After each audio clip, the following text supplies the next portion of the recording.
I'm psychologist Dr. Bryan Violet, and today on the Catholic Center Show, I'll be sitting down with Mitch Benish. He is my longtime friend and former roommate. We'll be discussing Dungeons and Dragons, video games, his career in advertising, and his thoughts on how advertising can affect evangelization in the Catholic Church, and our Sinner in a Movie, Bladerunner 2049. This and much, much more.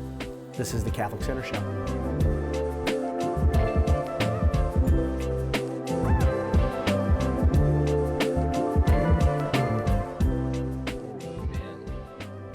Well, say it like that. Well, I can't say it like that. Dude, because I'm 37 and I work with the next oldest person in my office is like 30. Yeah. And so I'm around ostensibly children all day. Yeah, but doesn't that keep you fresh? You're in touch with all the memes. Yeah, no, I'm in touch with everything, but anytime there's like a old joke to be made, I'm just like, all right, go ahead. Right. Yes. I thought you meant you making the old jokes, because the kids today don't get my references anymore.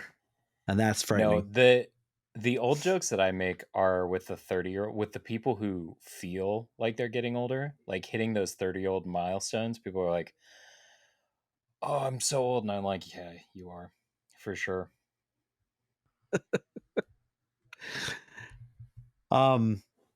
Yeah, so no, I don't have time to do very much at all. And because I have children and a wife and a job, and now I've decided that I have so much free time, so I added a podcast. Yeah.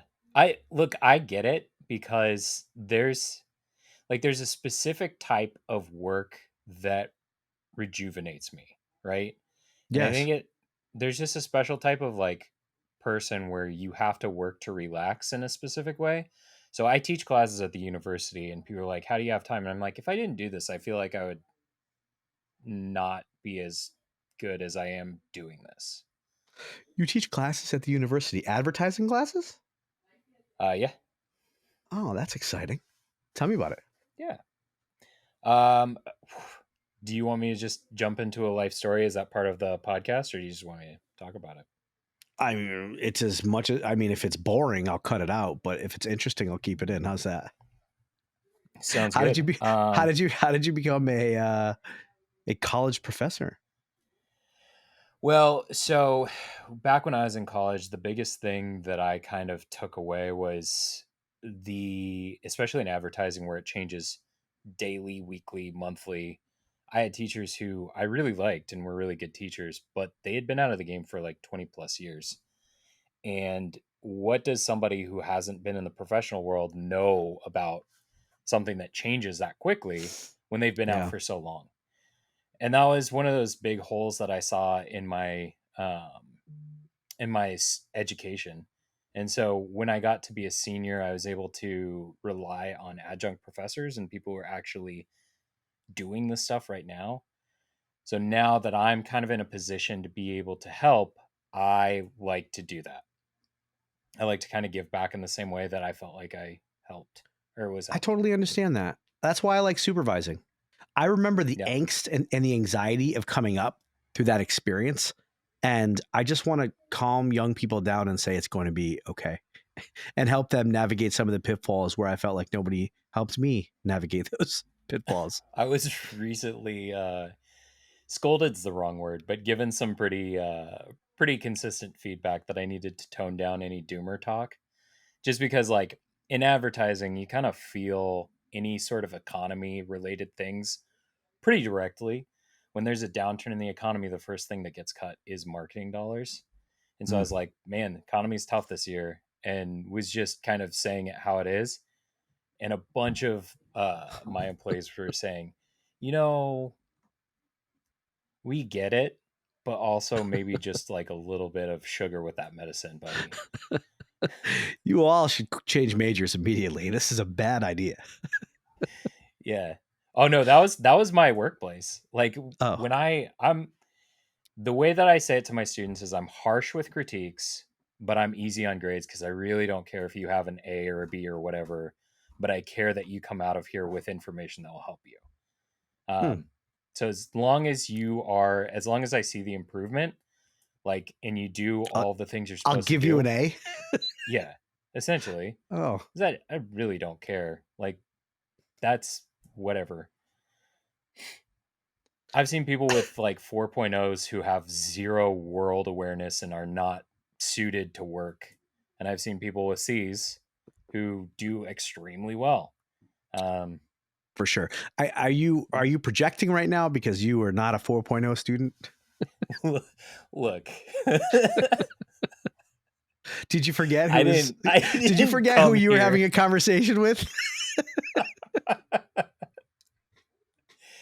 Oh my God. You thought we were just going to chat and you weren't going to get psychoanalyzed? I don't think so, bro. My college career started off pretty rocky, not gonna lie. I was almost kicked out of school pretty early on, but I will tell you, I was pretty good at Call of Duty.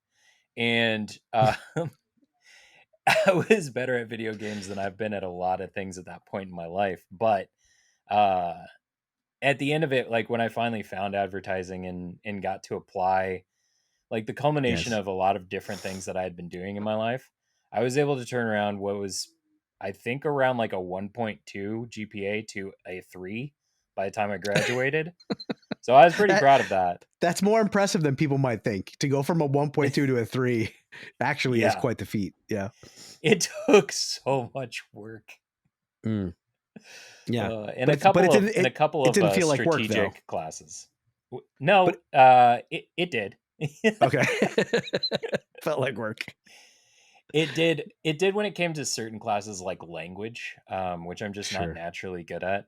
And you know, you're like, oh boy, how am I going to do this one? Yeah. Well, it's interesting that tension between having a hobby and having responsibilities is something that you're highlighting, because that's what I wanted to talk to you about. I know the correct answer to the question I'm about to ask you. It's just that I don't know how to live it well. Okay. How so I guess we'll speak broadly and then get a little bit more narrow. How do you manage to have a life? How do you do you have hobbies anymore at all? Let's start with that.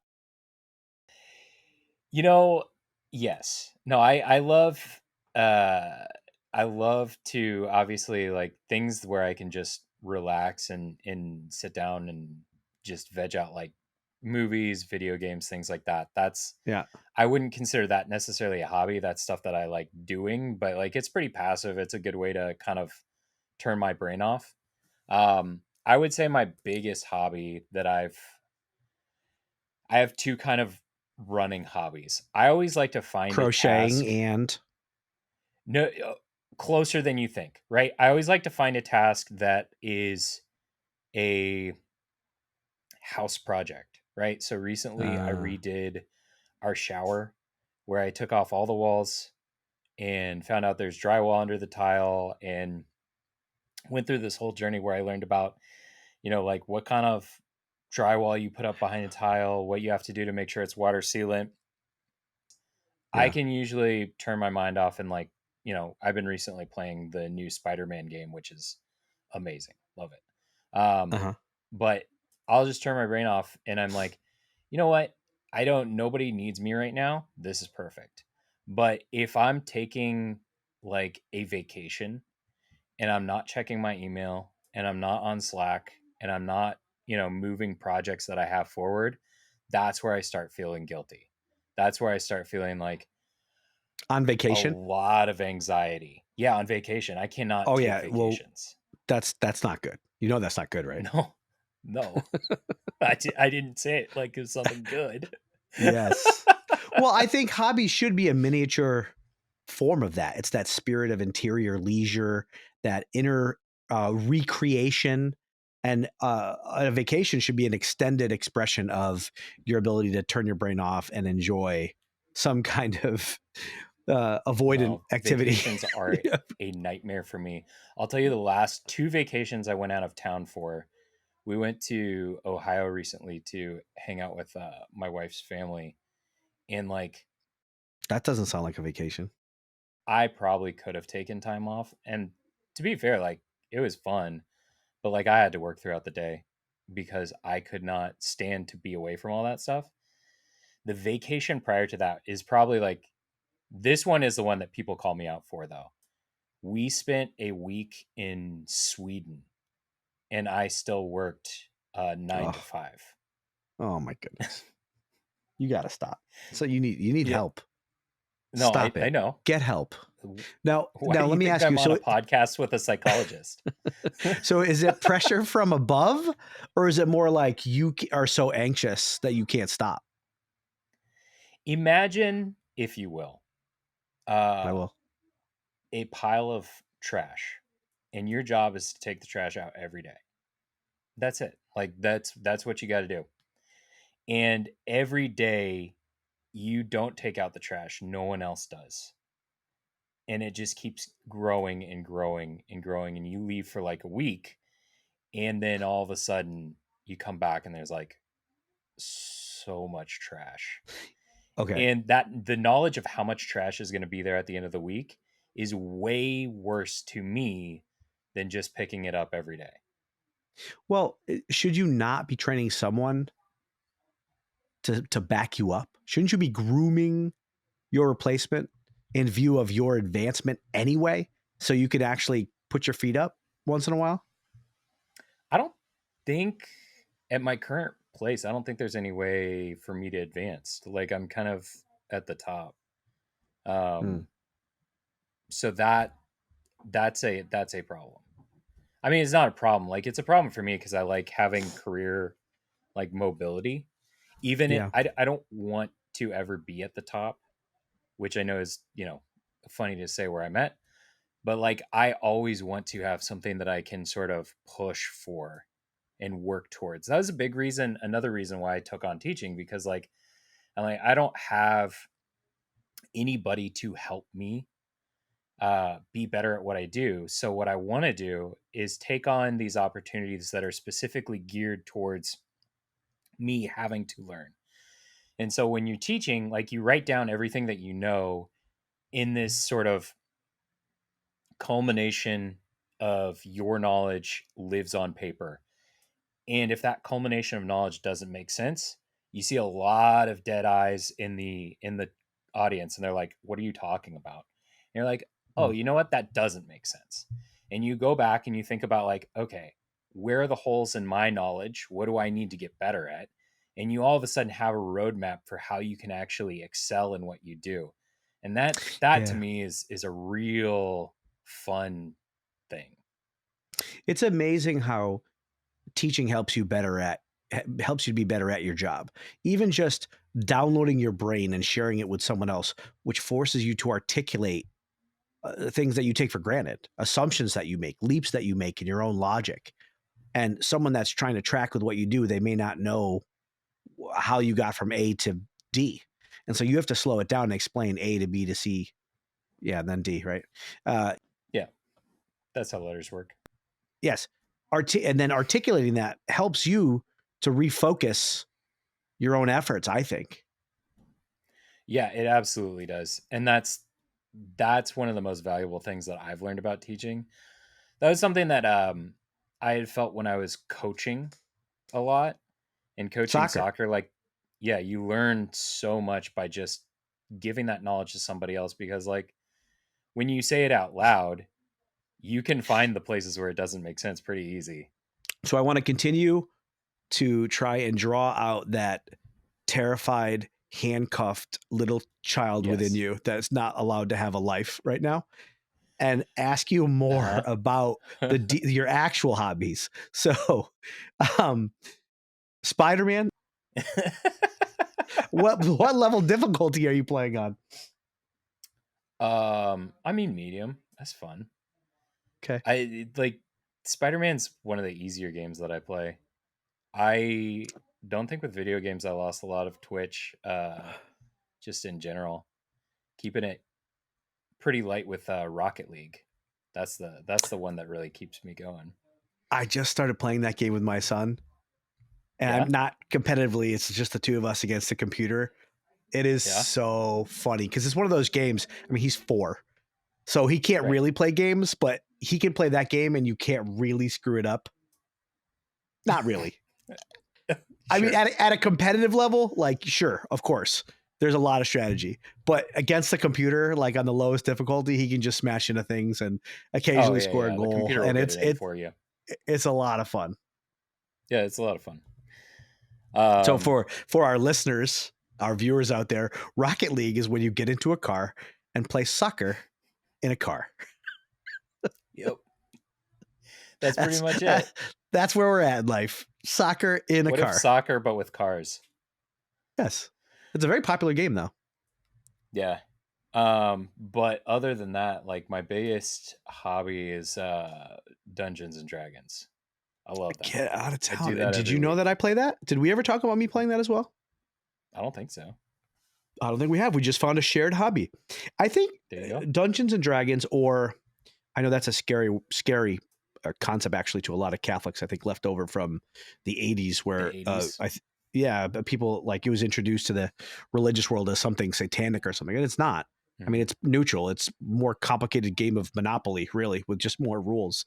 And it doesn't always have to be Dungeons and Dragons. There's different types of tabletop games, but I think that is the evolution of a gaming history, because when you game,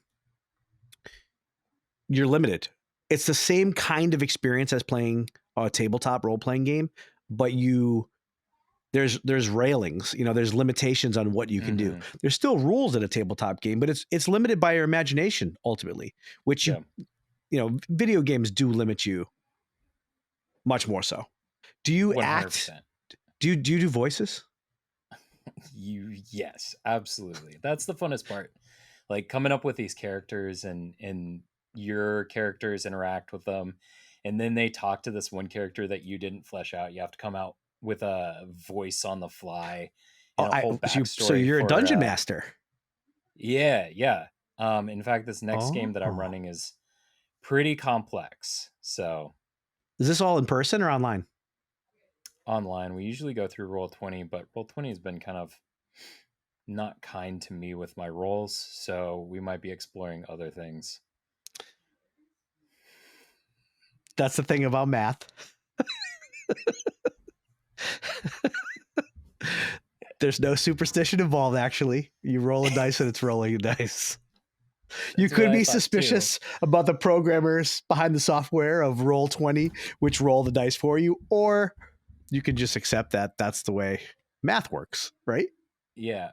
Although I'm not going to, and I won't. So I don't know. I feel like Dungeons and Dragons is one of those things where it's like adjacent on pop culture nerd, because like you have the plethora of accepted nerd things like Star Wars, Lord of the Rings, Harry Potter. Like these things are all pretty much like accepted and wrapped into culture. Even something like Pokemon.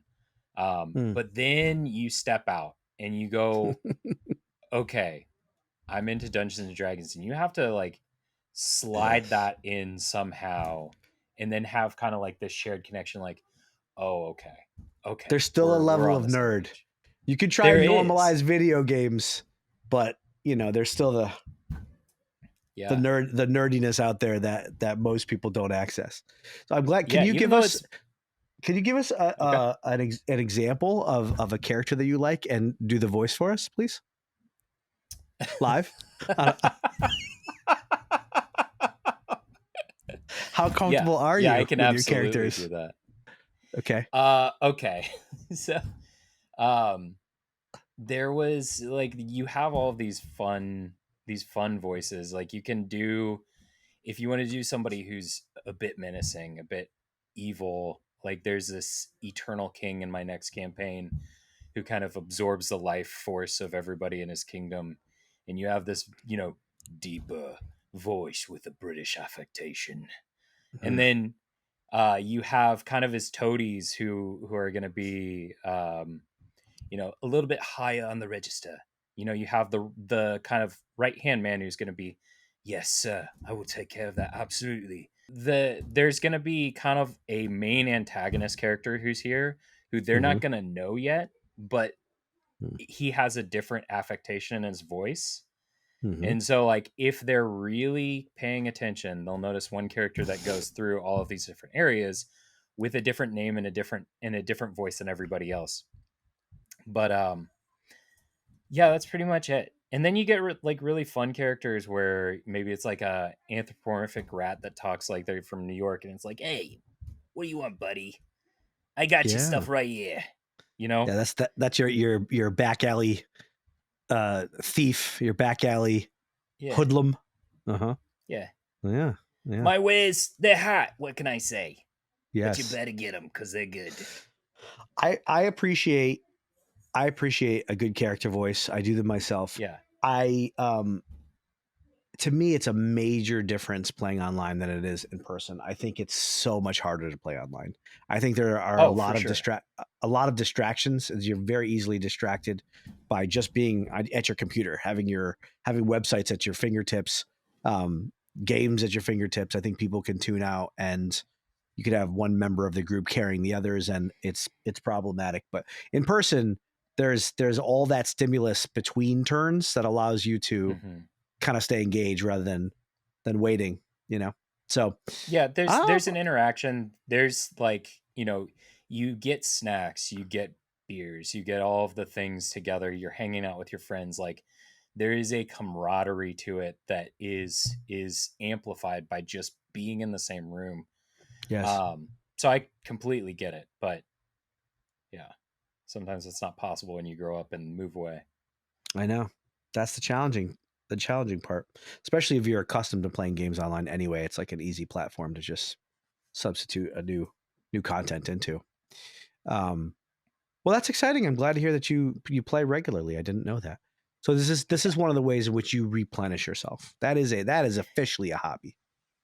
It's officially a hobby, but the reasons I like it make it sound less like a hobby. Like, I like I like the dungeon mastering because it is kind of a low stakes way to create systems and try to Sure. see like how you can get people to do the things that you want them to do to go through the story, and like creating that stuff on the fly and improvisation. It is essentially just management without having to deal with like corporations. You know what I Well, mean? you get to give people the illusion of choice. Yeah, yeah. That is a big thing that you do, because I cannot create infinite maps. Yes. Also, do you plan things out in advance? The times that I've been a dungeon master, I've learned to just really just make up the story as I go, because I don't have time. Like the first time I did it, I planned pretty far in advance and had a skeletal outline for where I wanted things to go. But then, and it's still there, but then I basically just like got burnt out from having to put in all that time every week. And then I was like, let's see what they say. And then I'll make something up right then and there. Yeah. Would you believe for my next campaign, I've created an entire wiki? I believe it now that you tell me. Yeah. So for my next campaign, like, I have this whole big idea, and like my last campaign ran for about a year, and the campaign before that was like 2 years. And they were interconnected. That was something that I wanted to do from the beginning of when I started my campaign. Yeah. For those people that have no idea what we're talking about, listen to what I'm about to say, then go back and listen to that again. So Dungeons and Dragons and tabletop games basically require someone to create a story within which players choose whatever they want to do within that framework, almost whatever they want to do. And there are different settings for these. They're typically a fantasy setting like Lord of the Rings, and what determines the outcome of the choices that players make within a set of rules is a roll of dice. So if I wanted to punch Mitch in the face, I roll a dice. I roll multiple die. and if the value of that role is higher than his effort to defend himself, then he gets punched in the face. And then there's another layer of like, well, how bad did I hurt him? So et cetera, et cetera. So not everything is rolled. I mean, it depends on the type of dungeon master you have, who can really just improv and make stuff up as they go. But it's a kind of a way to just escape and be a hero. How close are you to LARPing?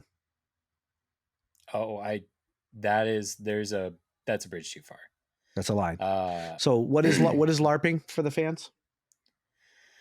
Live action role play. So that's where you actually wear the stuff and go out into a park and I'm not even gonna say like debase yourself. Those people are having a great time. Like I think that's on me. If you get to the level where you can LARP, you have a sense of self that I can't even approach. You know what I mean? Like you have this unshakable uh self-confidence to just be 100% yourself. Maybe you shouldn't, but you do. And yeah, you just get a foam sword, put on some medieval wear, and go play in a park.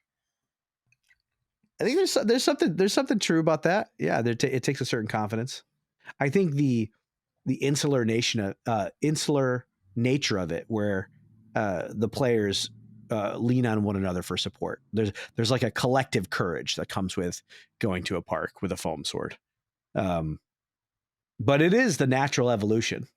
But that might be that for you. That's a nerd too far. Yeah, it's a little bit too far for me, buddy. Yeah, I think me too. I don't see LARPing in my future. That said, if my kids wanted to go out with, if my kids wanted to go out with foam swords, I'd be down. Well, but that's totally different. I mean, you do anything for your kids. You can always justify ridiculous behavior if it's for your kid.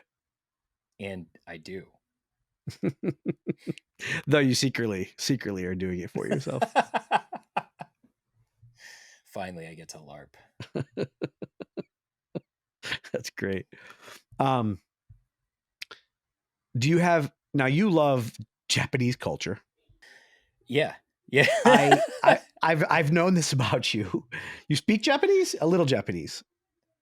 That was my language in college, so I don't Okay. think that gives me the right to say any of that. I have learned it. Yes, and I was wondering if you have a setting for a campaign for your Dungeons and Dragons campaign in Japan, or if there's any kind of samurai style setting, you have an interest in that, or we could just in general talk about why you have a fascination with Japanese culture, which is still something I'm curious about. Yeah, I think it all kind of ties together, right? Where this all stemmed from is video games. And it's kind of being into video games that I really, really helped me like explore the world and ideas in a safe fashion. And so, especially with Japanese culture and video games being Japanese, there is kind of this level of it's a culture that I was just uh, introduced to when I was a lot younger and had a lot of time to really grow fond and accustomed to. And so there's a level of it where learning about that culture is some escapism from like where we're at right now because the world can get crazy, it can get hairy, it can get weird, and then you just pop on like your favorite show from Japan, your favorite anime. It feels quite different. It feels fantastical because it's so separate than Western culture and the struggles that we're dealing with here. Well, and part of that's a big curated kind of messaging campaign from Japan. Yeah, the kind of stuff that they send over here is that fantastical version where samurai have superpowers and ninja are just about the most invisible things in the world. And you get into it and it gets really interesting for the same reason like there's some people who really get into knights and some people who really get into the Civil War, just learning about like this kind of thing that we can never have in our world or thing that we can never encounter in the real world. It just I don't know. It makes it really interesting. That was kind of the culture that I was ingrained with from an early age. Yeah. Well, that's great. So some of the big video games at the start were from Japan, weren't they? Or the Nintendo games were developed Yeah. by Japanese developers, right? I mean, Oh the yes. Mario, the Zelda, the Nintendo is kind of ingrained in a lot of people my age. yeah, yeah. Yeah. Did you grow up with video games at all? Yes, I know you I like did. to play them. I did. Yes, my first video game experience that I recall. I think I played Mario Brothers before this. Played a few games, Duck Hunt, whatever. But when Right. we got our NES, and it was in the '80s, and Mike Tyson's Punch Out was the first memorable experience I had because I couldn't beat the first boss. Or excuse No, me, no one could. the first boxer, not the first boss. Glass Joe was just laying into me punch after punch. And he's not a difficult boxer to face. But I was so No, he's young that not. I couldn't figure it out. But I did feel good about myself over time and more confident as I got a little bit older and could take him out. So yeah, there is something about mastery that I think occurs in video Yeah. games. It can build confidence Well, in your capacity to overcome obstacles. my experience was a bit different because like where you're getting jobbed out by the jobber, you're getting beat by the easiest guy in Punch Out. My experience was my brother and his friends coming to ask me to beat video games when I was a kid. And Mm, like it was one of those things that was gratifying from a level of, oh, this is the way that I interact with people. This is how I show like I'm good mm. at things. And beating Mega Man 2 and Sonic for my brother, and like those are just core memories. Yeah, that affirmation from your big brother, who, of course, you looked up to, and you get to be Yeah. cool with his friends. I mean, that'll motivate you to be good. Yeah, for sure. Yes, I remember the first game like that for me with my older brother was Street Fighter Two. Oh Street yeah. Fighter Two. He was very good at that game. He played Chun Li, kung fu, female kung fu fighter, and he used to whoop on me. But I took it to heart, and I got better and better and better in practice with Ryu. And Street Fighter still has a very special place in my heart because of Yeah, you got to pick that guy on the front of the box, man. yeah, for sure. Um, let's talk about advertising a little more. Going back to that. Yeah, let's. Um, so do you spend most of your time advertising in a digital space, or is it more like local billboards, that kind of advertising? You're a madman, right? You're an ad man, a madman, like the show Mad Men, or is that like something that offends you that I even mentioned that? No, none of it offends me. I think like in advertising, you have to have kind of a thick skin about what you do because at the end of the day, like you do the thing that people simultaneously like really appreciate in their life but don't know, and when they do notice it they actively hate it because like the number one thing you do when you pull up a new video on YouTube is like as fast as you can click out of the ad button you just click out. You know, you see all these billboards and you're like, man, it'd be cool if I could see the tree line or something like that. The reason why I love my job and my career is not because like I love putting, you know, an unskippable ad in front of people.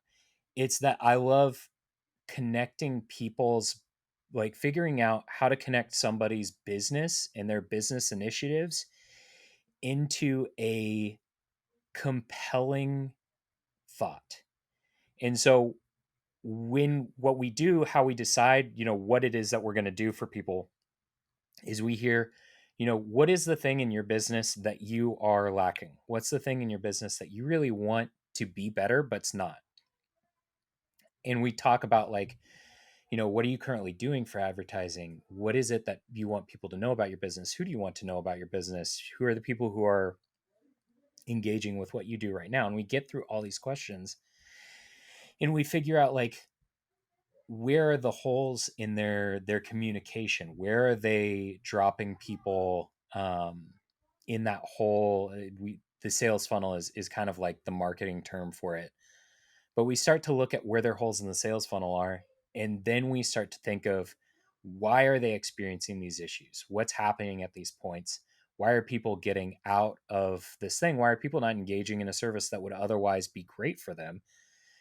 And we do a lot of research and come up with direct answers to those specific things. So, like, if we find that people just don't even know this place exists, that's the kind of thing where they're not going to be searching anything online about it. They're not going to be really engaging in any way where we can, hit them on a Google ad. So that's where a billboard's nice, because now people know, hey, this place is here. But if So we it find that depends people then. do know the So, name, yeah. So sometimes that's a long way to say it depends. no. My other question about, like, do you work primarily in a digital space or a local kind of analog space? It depends on the company that you're working Yeah. with.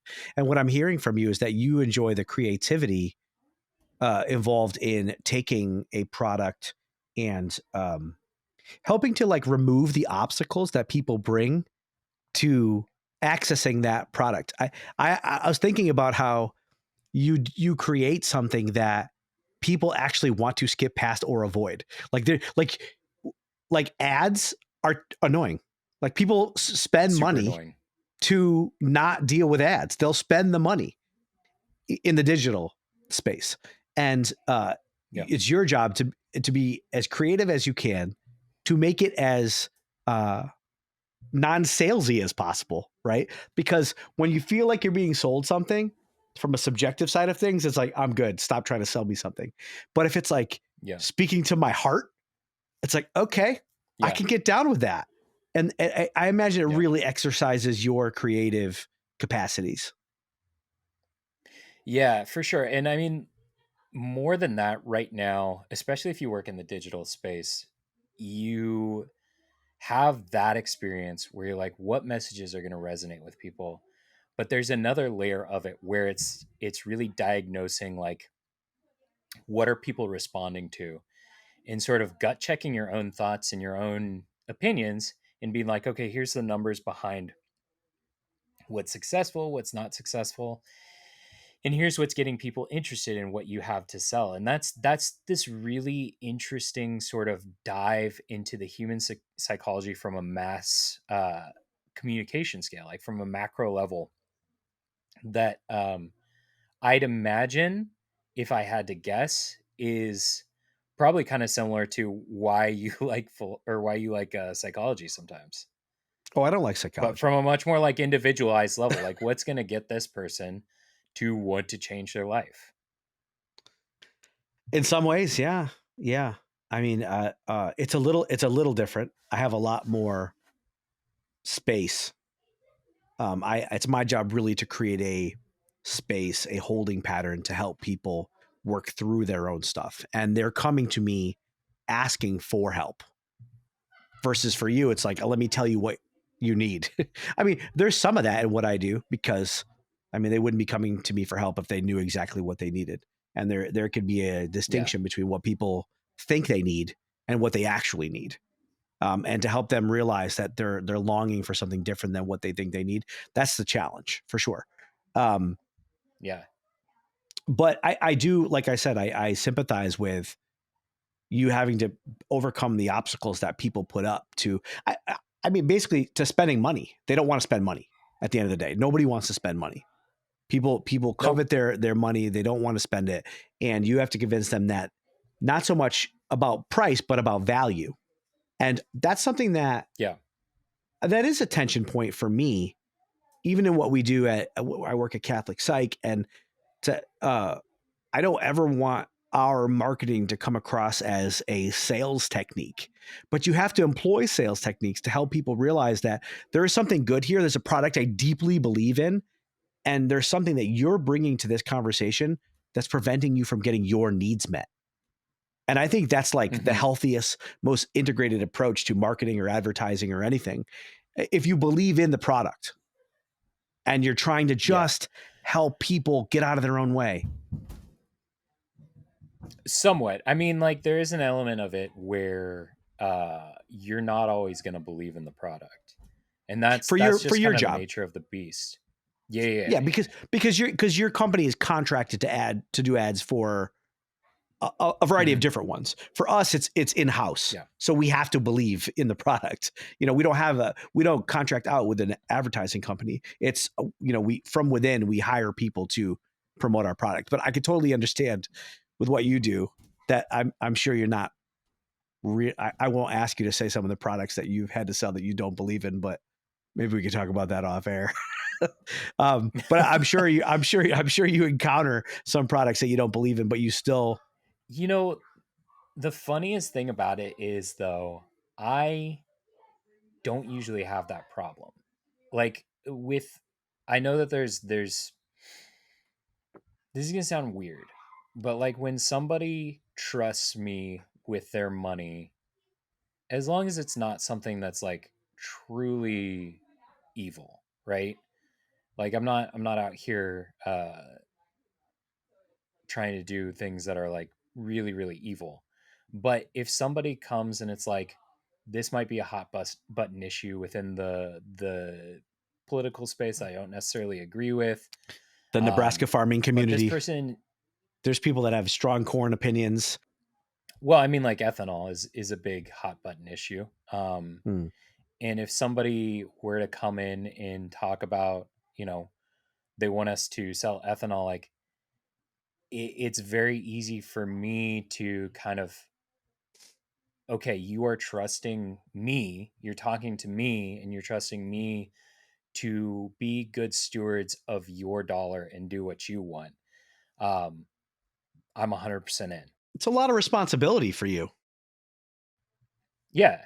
Yeah, it's a lot of responsibility. And like I've taken that stance from the time that like I was working on $5,000 websites to $500,000 campaigns. It's like what when somebody trusts you to help their business, there is a responsibility whether you believe in what they do or not.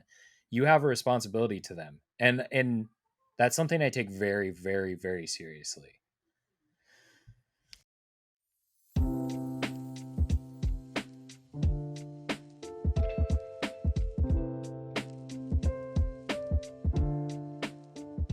If we talk about integration for a moment, you are the son of a Catholic psychologist, a very good one, who's built very important Correct. structures in your area, who was my supervisor and professor at one point, Kathy Benish.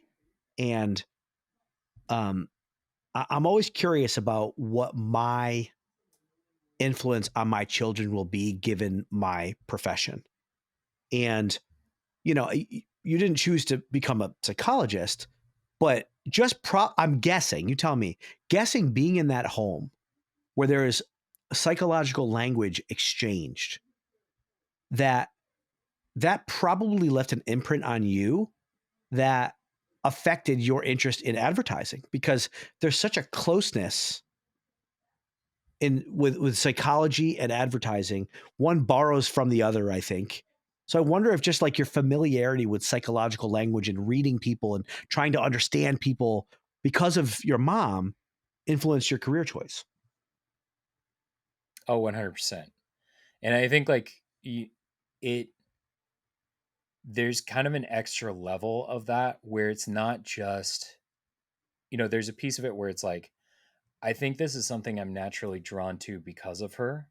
I Mm-hmm. think you can also tie in that whole work element to it, as well, because of how much I saw her work. You can tie in the management element to, how many director level career things she did. She's a hard worker and she builds things. Yeah, and I mean like that's what I aspire to do as well.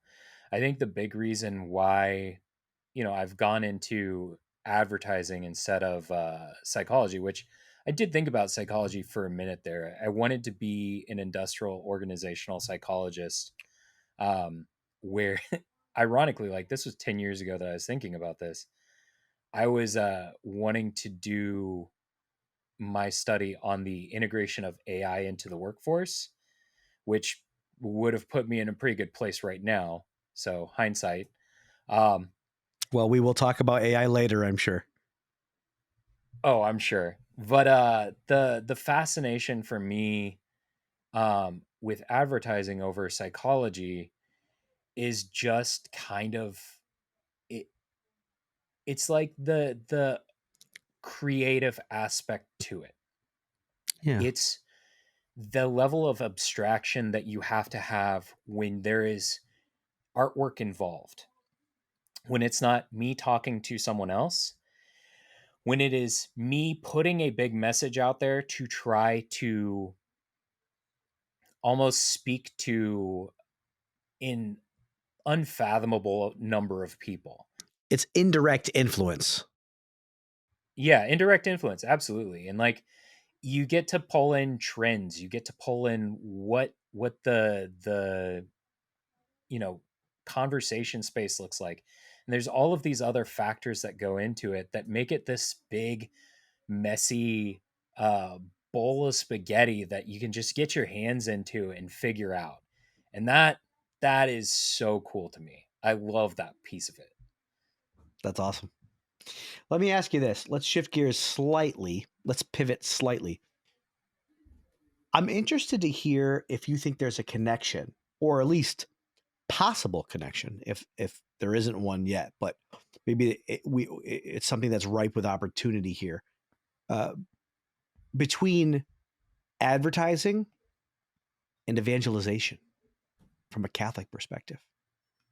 I think Yeah, for sure. I think we've come to a stalling point on a cultural level with evangelization. People don't want to hear anything about being Catholic, uh, unless they're already Catholic, and there's some rare cases where someone is really open to hearing a Catholic perspective.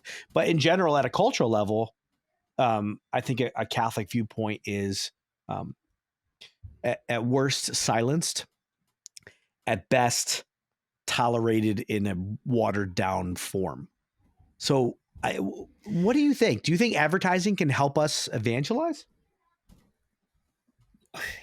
Yeah, absolutely. Advertising, like I think about this a lot just because, obviously I go to church every Sunday and I hear kind of the sermons from the priests, and a big topic of the priest sermons recently has been like how many people fall away from the church and how many people leave and how people don't want to hear the message in all these things. And I think about in myself, like how a lot of times I don't even want to hear it. If I'm going to church every Sunday and I Yeah. don't want to hear it, what's somebody who has less interest going to think? What's somebody who is not as invested going to think? What's somebody who's not even in the church going to think? And I think, there's a couple of ways that the church specifically has focused on kind of solidifying the base and solidifying inside of who the community who's there right now, really making sure that they feel felt and heard. That is almost leading to us not being able to evangelize as easy. It's a lot of speaking to the choir. Hmm. It's an echo chamber. Yeah, it's a bit of an echo chamber, right? It's one of those things where the it happens a lot in advertising where when you get to this point where you've kind of hit critical mass with the message and you only serve the people inside your community, you reach a level of stagnation and you have a bit of a hard time growing. And that's where I feel like the Catholic Church has really found itself, Yeah. where there's a lot of there's two kind of big things that I'm seeing. And I just before I get into this, I know like a lot of these are hot button issues. I take a firm stance of I'm not a political person. I don't subscribe to this idea that there's an us versus them. Um, so you can take if you don't believe that, that's fine. Take my advice or take my thoughts with a grain of salt. Welcome to the Catholic Center Show, my friend. Yeah. But at the end of the day, like for a Catholic, there are a lot of non-Catholic ideals out there right now. And it's very easy. That's one piece of it. It's very easy to think like we need to protect ourselves from these ideas at all costs and really raise the next generation without these ideas. But there's kind of an underlying fault in that when you protect your own to that extent, A, you're not going to grow. B, the people who really need you, like it's the people who have these thoughts that you think are wrong, who really need you and really need God. And how are Yeah. you speaking to them? How are you bringing your ideas to them when you're so worried about their ideas impressing on you? And I think Yes. about that a lot in regards to like, from an advertising standpoint. The other one is kind of there is a very close connection with political parties and the Catholic Well, Church, at least in my be, area right now. before you go you go on the political side of things, I do want Yeah. to comment on that, which is that there's a long history in the church of in church thought of engaging with the world, mining from it what is consistent with a Catholic perspective and leaving behind what is not, and packaging it in a way that is accessible for people. I mean, going all the way back to Thomas Aquinas borrowing from Aristotle to St. John Paul II borrowing from phenomenology, which is about experience, but taking it and blending it with Thomism. So it's experience, but moving towards what is objectively true. Like this is nothing new. Like the church has always done this, but we've gotten away from it, I think, because of fear, right? This line between us Catholics and those secular people or those sinners is based on a fear because it seems so foreign to us. And there's so much opportunity out there in the world. This is the basis for this show. I'm not recommending. We have this segment in which we look at film. I didn't say make me watch a Catholic film. I said make me watch a film that we can talk about where, it's a meeting point for a lot of people are coming together and exploring something in that art. And that's why I want to talk about video games. That's why I want to talk about Dungeons and Dragons. That's why I want to talk about sports, whatever it is. That's where people are, and that's what they're interested in. And to suggest that God is not in those places too is not very Catholic, actually. Yeah, and you'll hear the hesitation in my voice, and that's not because I don't like talking about those things. It's because a lot of times I feel discouraged from talking about those things within the confines of Catholic Church.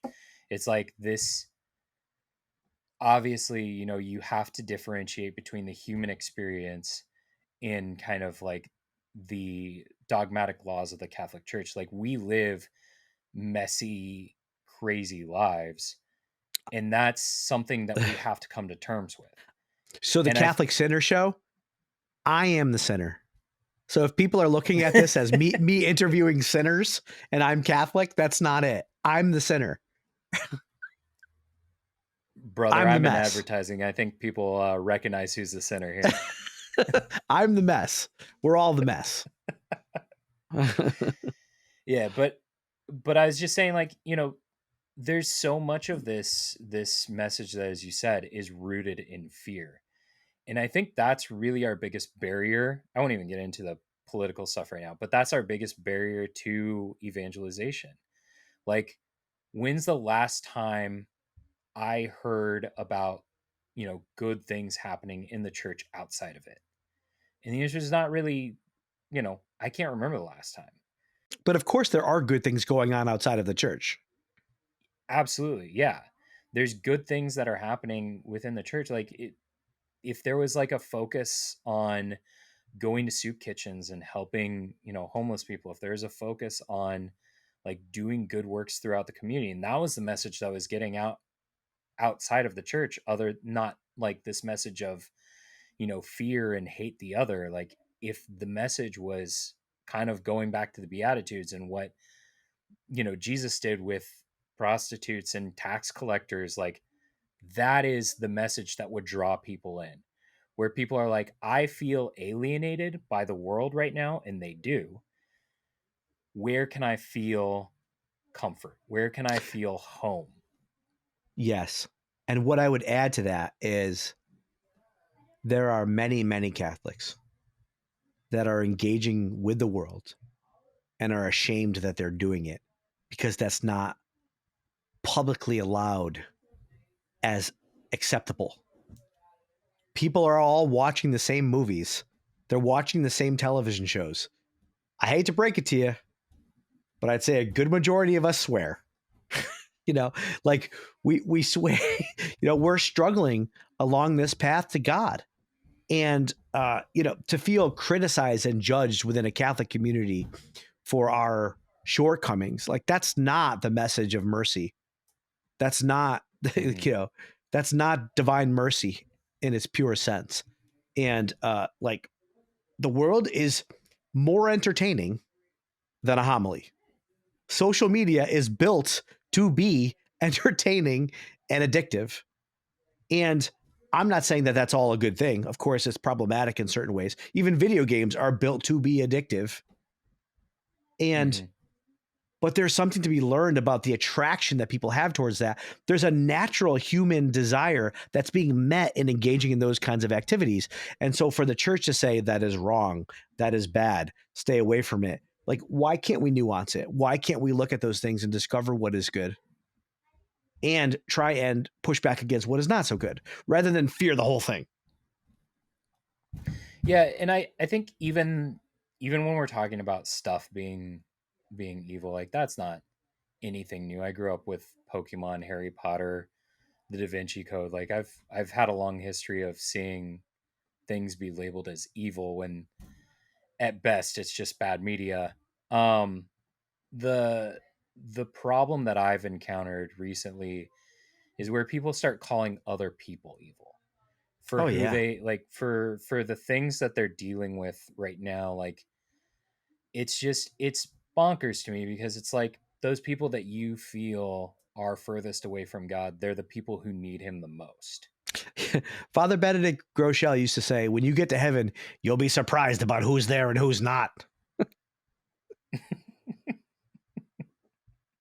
I mean, it's true. And I think it's very easy to villainize people of a different, you find yourself to be, I think it's fair to say that you're a political moderate, right? But we see this gap between Republicans and Democrats now, where both sides villainize the other when, believe me, I'm friends with people on both sides. They really believe that they are doing the right thing.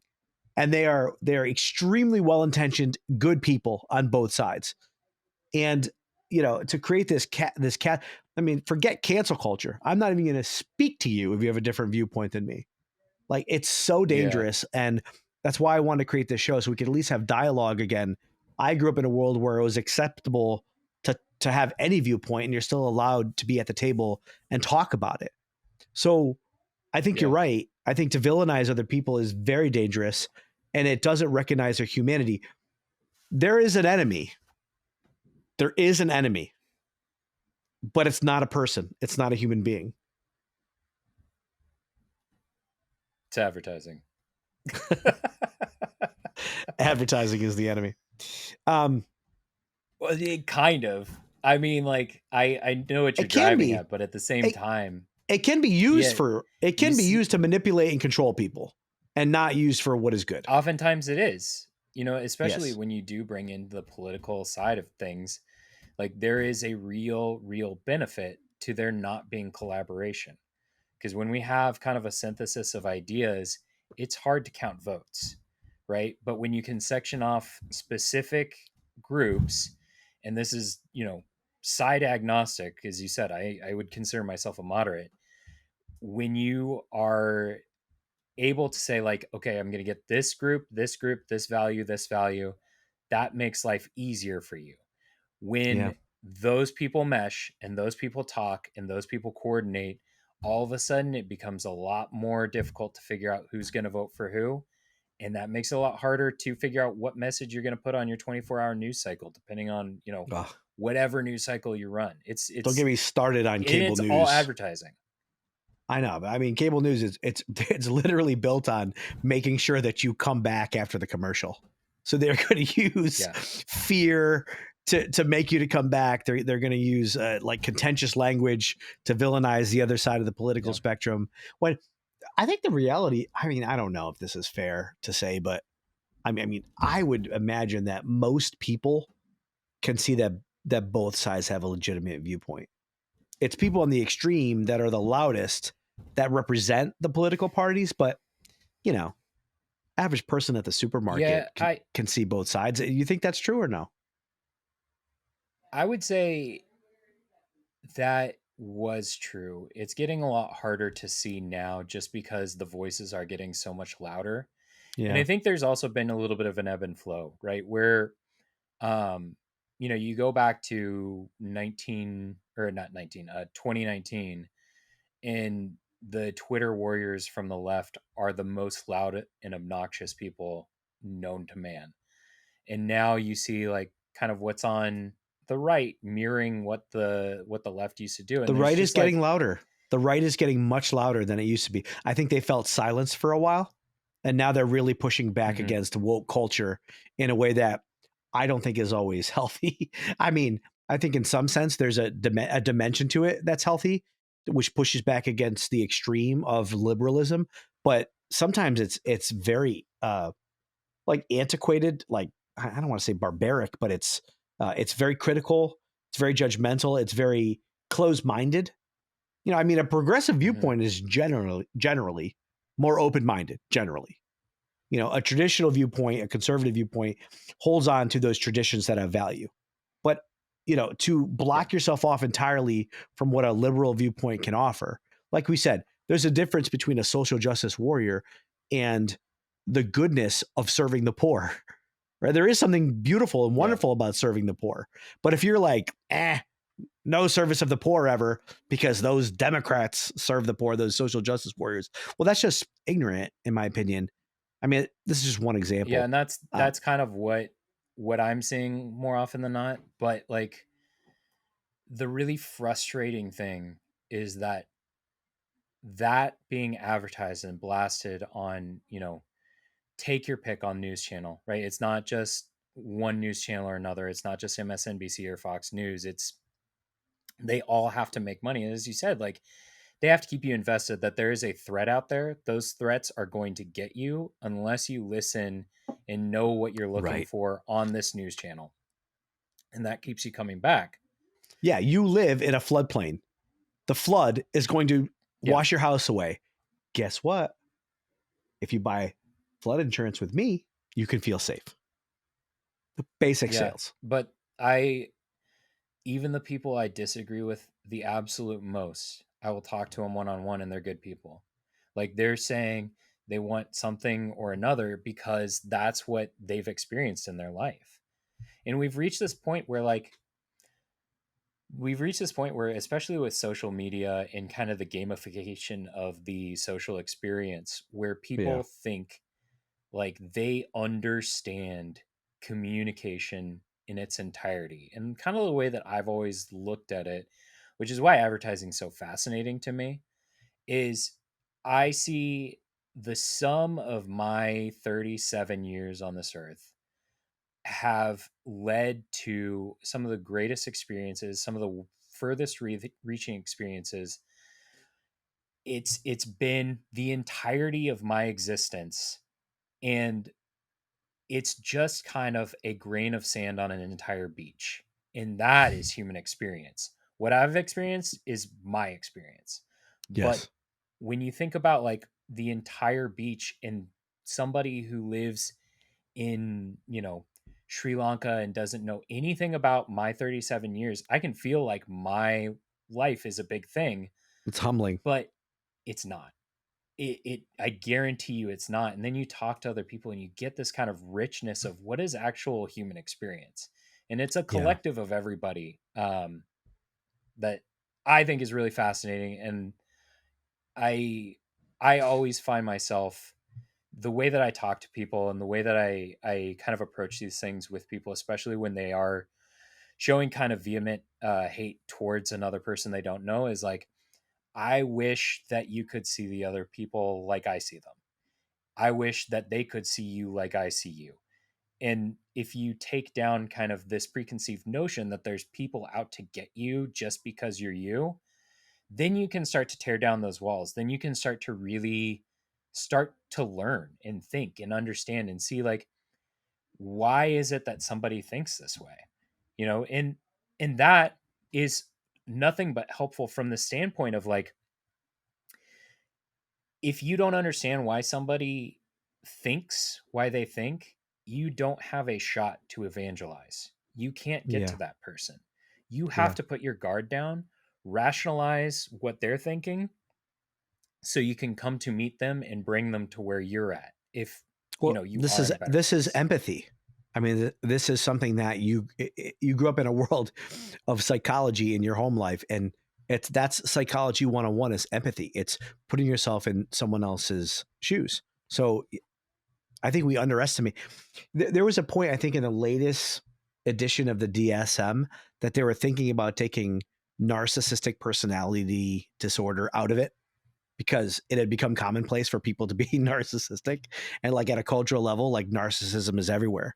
But the antidote to narcissism is empathy. And that's what we need. We need to put ourselves in other people's shoes.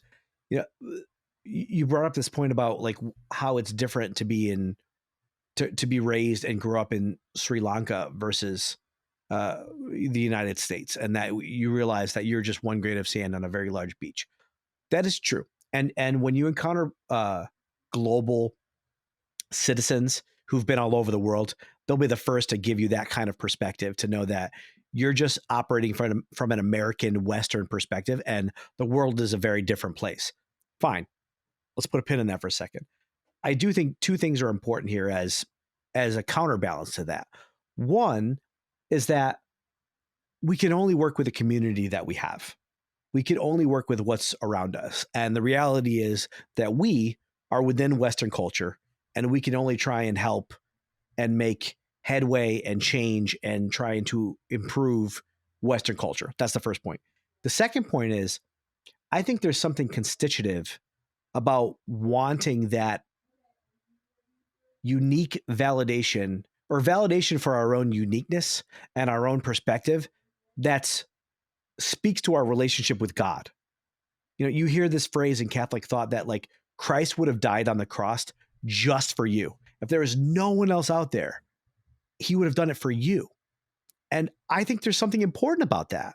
Like, not to be narcissistic about it, but to say that that we have our own unique dignity, and then within us is a universe, like an entire universe within each one of us that matters to us. And you can't really access it within me. Like, there's a line, we call it the principle of incommunicability. You can't want for me. You can't desire for me. You can't choose for me. And the moment I say something about what's going on inside of me, it's no longer mine anymore. Now it's part of a dynamic between us.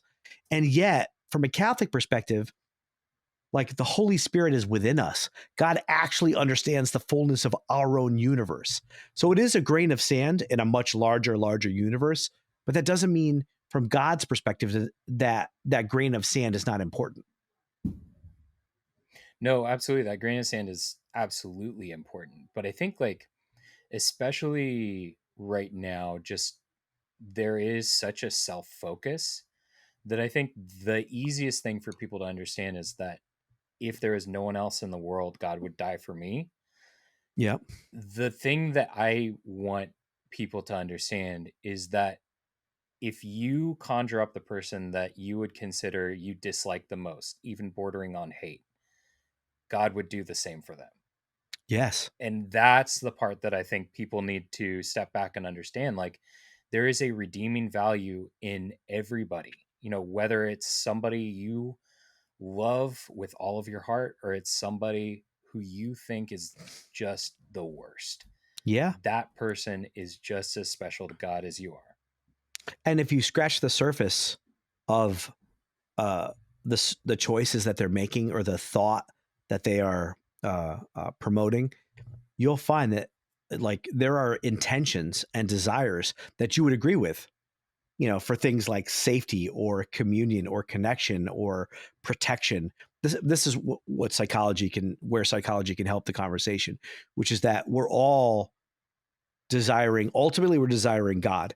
And in the created order, the natural order of things, we're pursuing things that are actually a reflection of him more than anything else.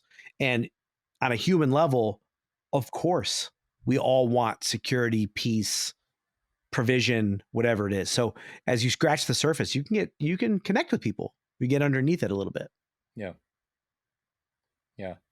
That's why I am really thankful for kind of my, like, I lived in, I grew up here in Nebraska. I've lived out in the East Coast. I've had a pretty diverse life experience, and I've had the most religious friends, and I've also had the least religious friends. Do you have any non-Catholic friends now?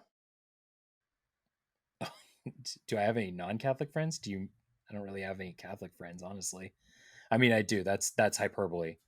But I would find myself more connecting with people who are not within the church, because right now, like, it's just so tied with politics, and I cannot get behind any political messages right now.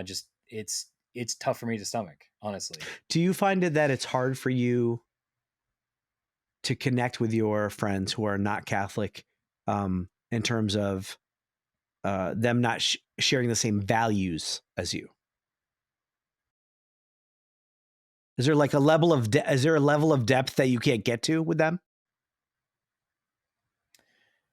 No, I'm gonna be honest. Like, I have people, especially, like, I work in advertising. It's a very Yeah, diverse population. There's a lot of sure. the LGBT community in advertising.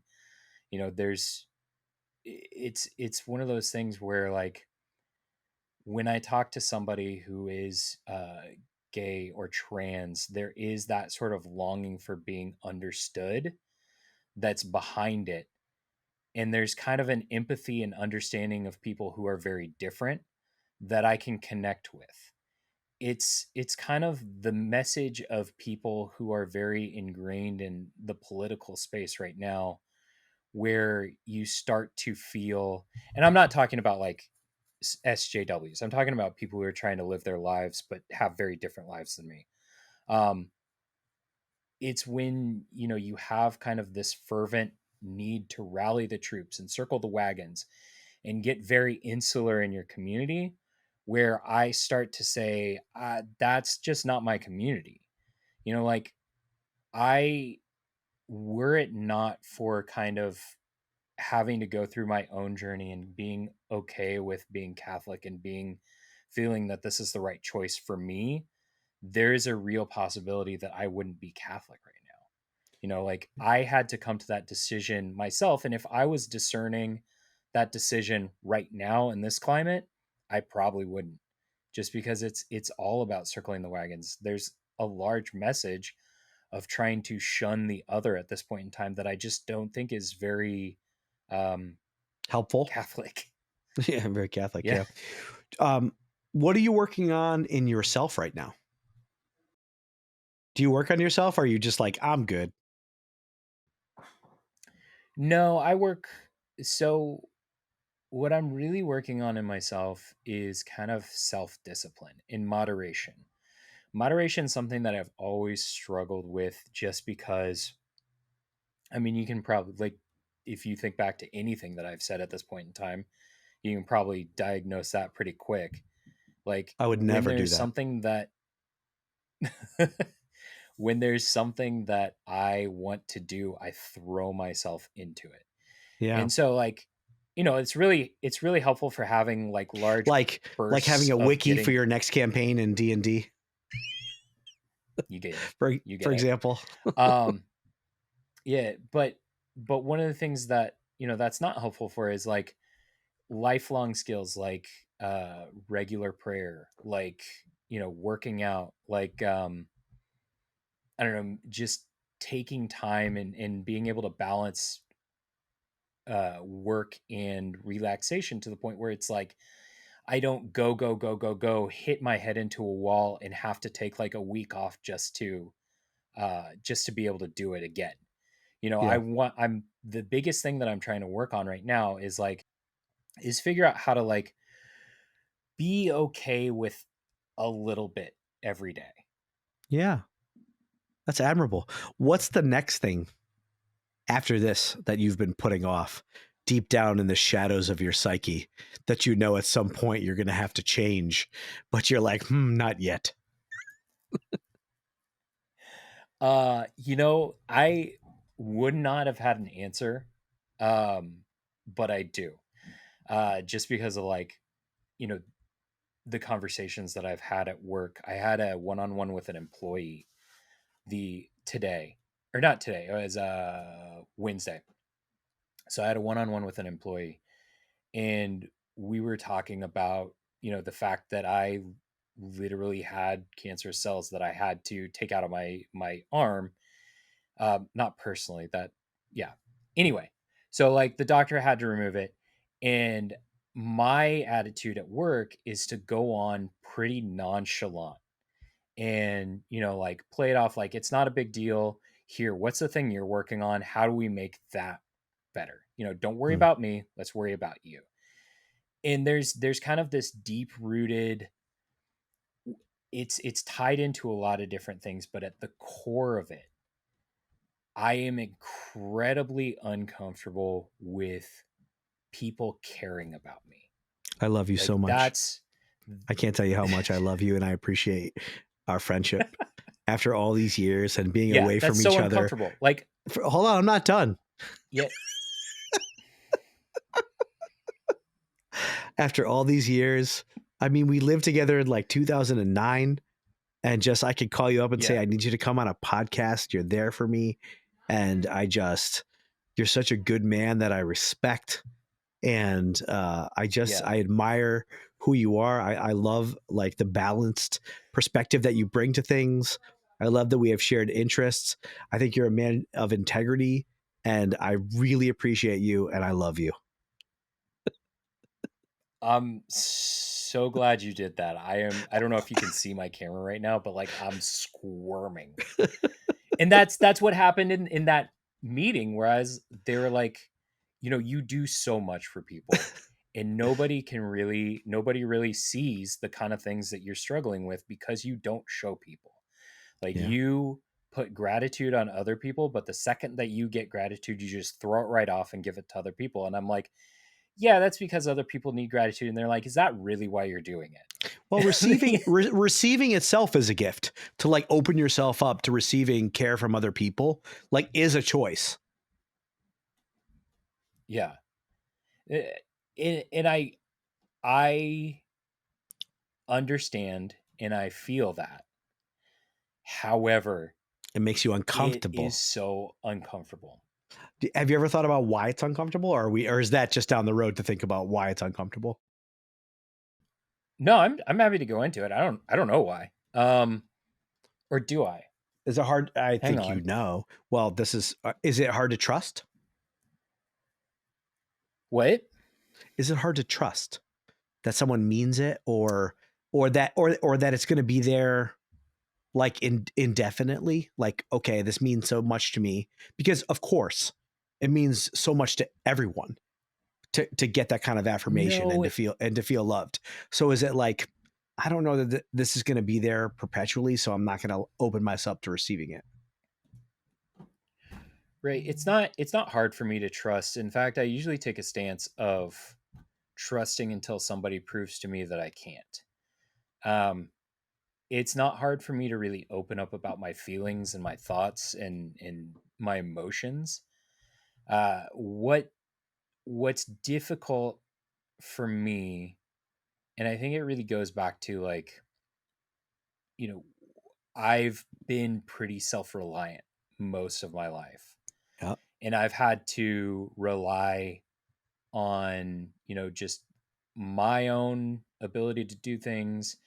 And what I know is that when things get hard and everybody throws their hands up and says, I don't know what to do, and we don't have any time to figure it out, that somebody is going to point to me and say, you figure it out, and I'm going to figure it out. And there's a piece of that which makes it feel like I have to be all right with just being a bit of a beast of burden in some cases. Well, do you And feel like so you when can't trust someone else to figure it out for you?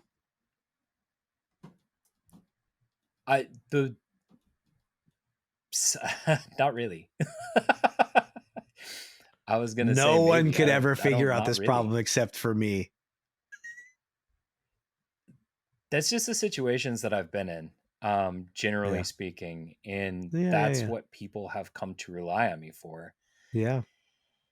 which, saying it out loud does feel a little bit like self-aggrandizing to a certain extent, but I wish it was not the case, right? Yeah. Like when I take vacations, my wish fulfillment, and this will actually probably come up in our conversation about Bladerunner. My fantasy is to be not important, like to Well, be but that's a fantasy. nobody. That's not how you live, because going back to our early discussion about you not being able to take vacation, and I challenged you and I said, why can't you train someone to do what you do so that you can take a vacation? And you basically said that's impossible. Like, I have to be the one to do it. But that's not true. It's not actually true. All right, buddy. You're right.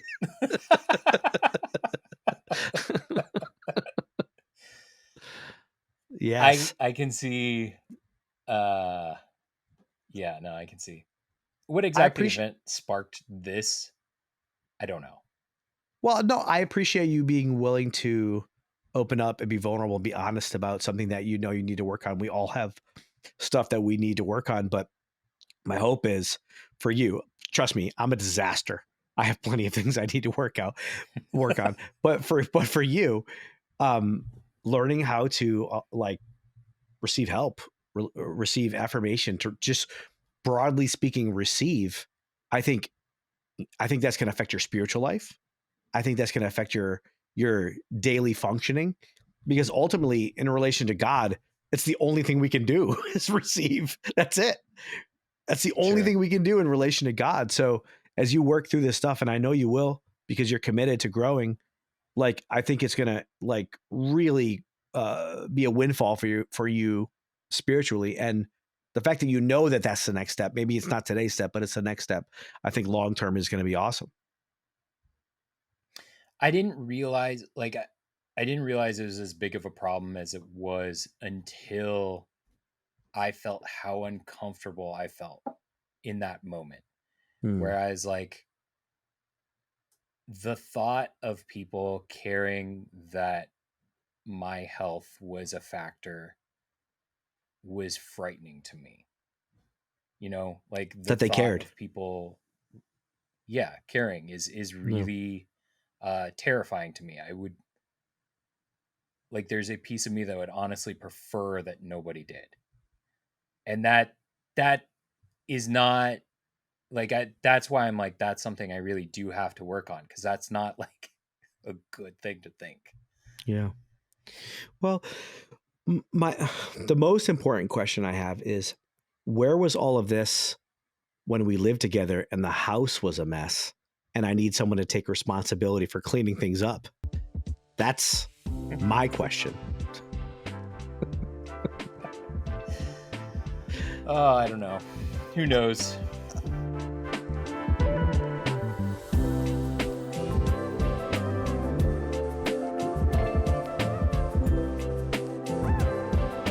Bladerunner 2049. Bladerunner 2049. I have a few preliminary statements to make. The first is excellent choice in film. Full stop. We should probably talk about the sexuality and the nudity involved for our Catholic listeners. We should probably just mention it. So for those who are out there grinding, struggling with chastity, you have to know that there are a few scenes in this film which may not be the healthiest for you to observe. There is nudity, and there is, I believe, one sex scene. I was reflecting on this and how I wanted to talk about it. And what's interesting to me is that this is a very artistic film. It is very artistic. It's a blockbuster. There's action. There's big name actors. It's a 3-hour film. It did very well at the box office, but it is ultimately an artistic film. And when you actually think about the nudity in this film, the nudity never takes place in a sexual scene. So the only sex scene, there's no nudity.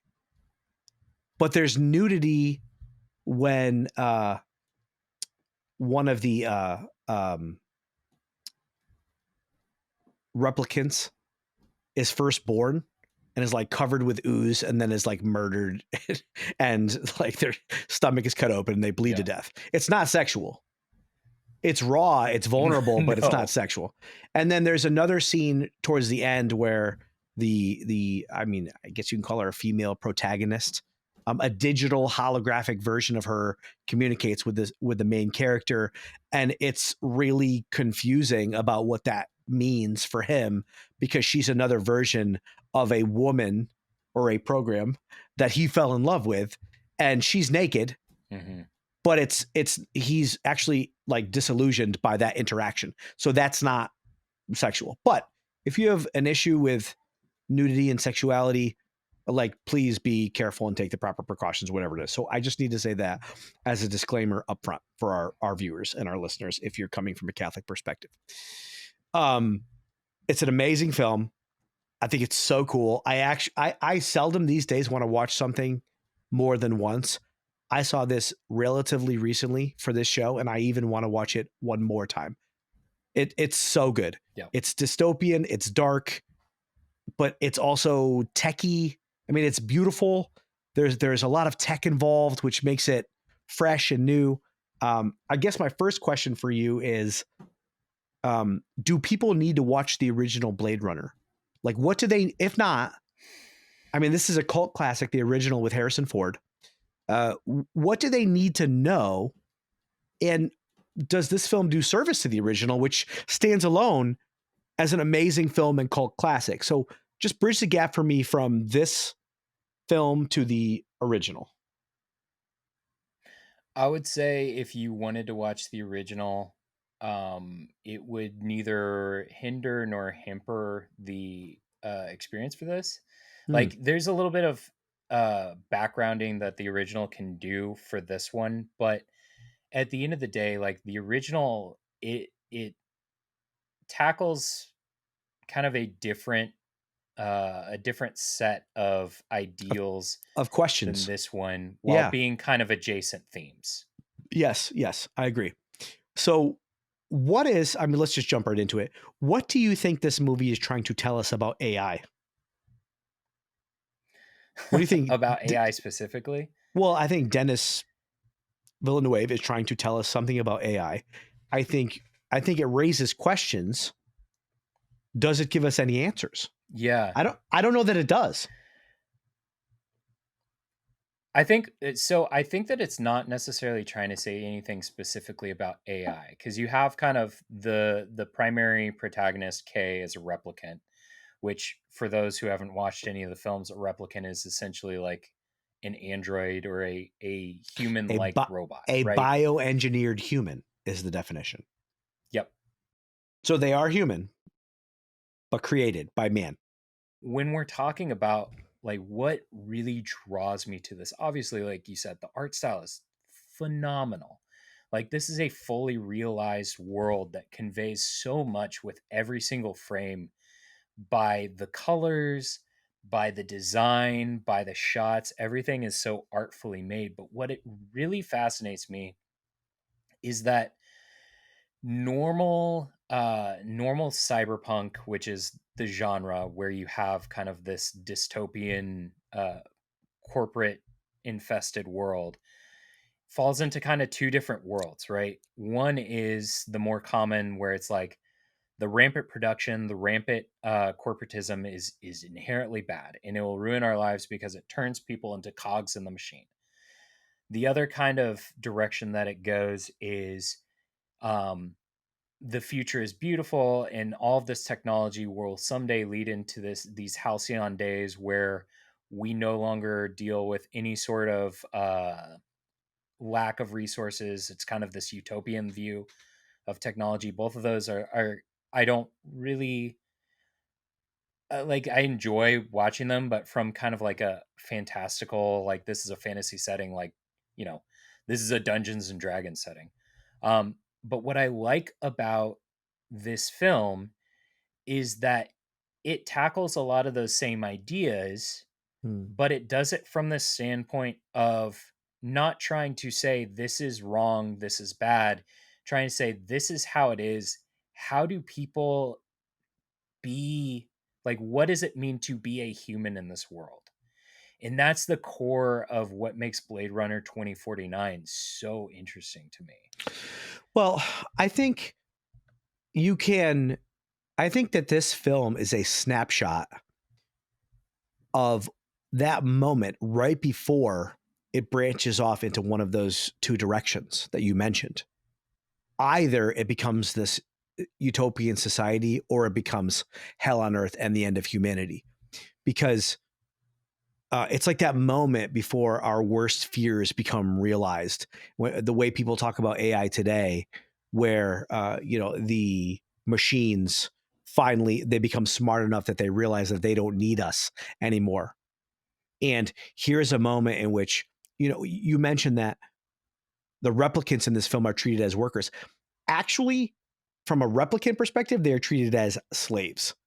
And there's this building up throughout the film toward a rebellion, right? And we don't see what happens in terms of the rebellion, but because they are mistreated, then there's this pushback against at least some human oppression against them. Maybe not all human oppression, but there are some forms of it. And in fact, the big bad of the story has a perspective that aligns with some of the heroes, but for the wrong reasons. He wants replicants to be able to be pregnant so that he can create more slaves. So I don't know that it makes that choice yet in this film in terms of the snapshot. It feels like it's right before Terminator. It's like right before that moment where the war can come. And I think Lieutenant Joshi, his sergeant or whatever, like, is in some ways prophetic. Like, she's villainous in a way, but she's like, she knows if this becomes public that a replicant became pregnant, a war is coming. Like, to your point, I actually think she sees that there's danger coming. Yeah.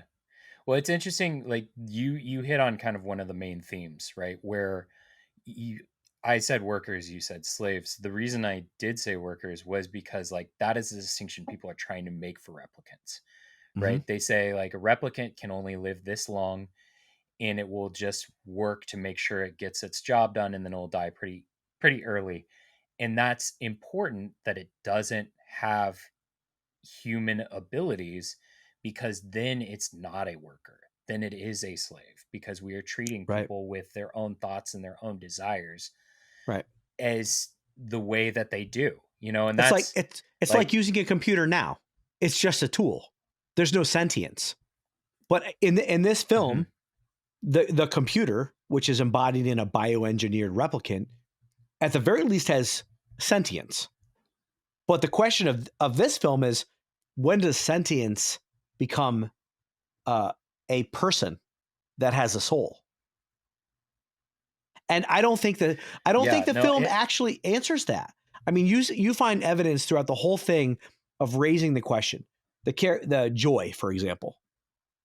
Like, I don't think it's really clear as to whether she was choosing to die out of love for him, or everything that she was doing was like a program to make him happy. Right? You see this in the Yeah. character of Love when they're reviewing the tapes of Rachel and Harrison Ford's character Deckham. Is it Deckham? Deckard. Yeah, and she says, "Oh, she's just mimicking love for him because it feels, if someone asks you personal questions, it makes you feel desired. Do you like your work?" She says to him right afterwards. Right? It's like she's following a program, and then they say to Deckard later on, "You didn't love her. She was engineered to make you fall in love with her. It was mathematical precision." His response was, "I know it's real. It's not math. There was something extra and special about it." But I think they play with this throughout the whole thing. Yeah, for sure. That's what I love about it, right? The thing about Kay as the main character is, and they talk about this in their interviews about the movie, right? The importance of Kay is that he's not really that important. Like, the reason that Kay is in the situation that he's in is because he was illegally given memories by the person who was actually important. And you kind of have this entire buildup of thinking that he's kind of this android, messiah. But at the end of the day, like, he's kind of just nobody in the story I itself. know. That's so And that interesting. gives us it gives this really interesting view that doesn't end up being super heavy handed. And I think, you know, the question that you say about Joy, like whether she was programmed to do that or whether she did that because she actually did love Kay, like that is the question that this wrestles so well. It makes you think that it almost does a little bit of a fake out, where it makes you think it's about, the war of the replicants between the humans, but what it really is culminating to is the moment at the very end, and spoilers by the way, a moment at the very end where Kay gives his life to bring Deckard to his daughter.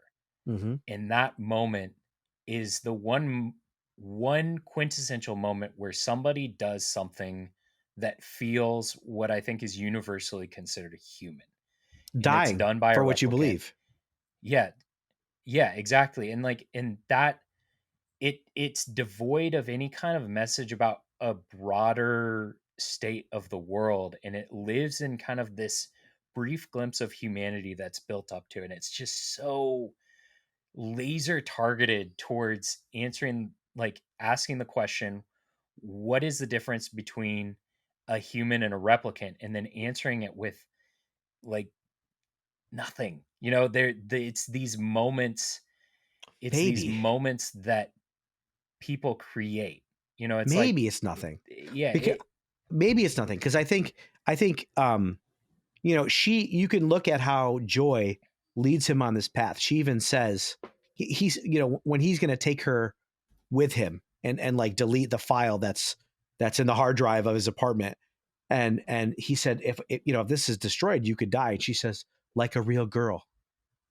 This thought to him about to die for what you believe in, that's what makes you real, and that's what makes you human. But still, is she just saying that because that's what he needs to hear? And then I go back and forth on the other side of things with him, because he relates to her in a very human way, not in a Mhm. robotic way. There's something Right. in him that wants her to be more than just a program. And Yeah. it's unsolved for him. And he, when he finds out that he's not special, he's working with that like underground. He's exposed to that underground militia. Freya, I think that's her name. She's the leader of it. And she says, "Oh, you thought thought you were the special child. We all thought that." So there's something within each one of them that longs for something more than to be automation. And so to me, the question is, it does seem that they have achieved sentience. Beyond sentience, but a soul and personhood in this film. But the question for me is, where did that happen along the way? That's unclear. Like my like the computer that like we're sure that my computer doesn't have a soul. But a more brilliant version of my computer bioengineered with flesh, we would say at some point along the way does adopt a soul. And then I start to think about the concept of miracle. I think about the concept of miracle, and I think about now I could get this wrong. I could clearly be wrong about what I'm about to say in terms of the actual details and fact of it, but I'm going to try my best.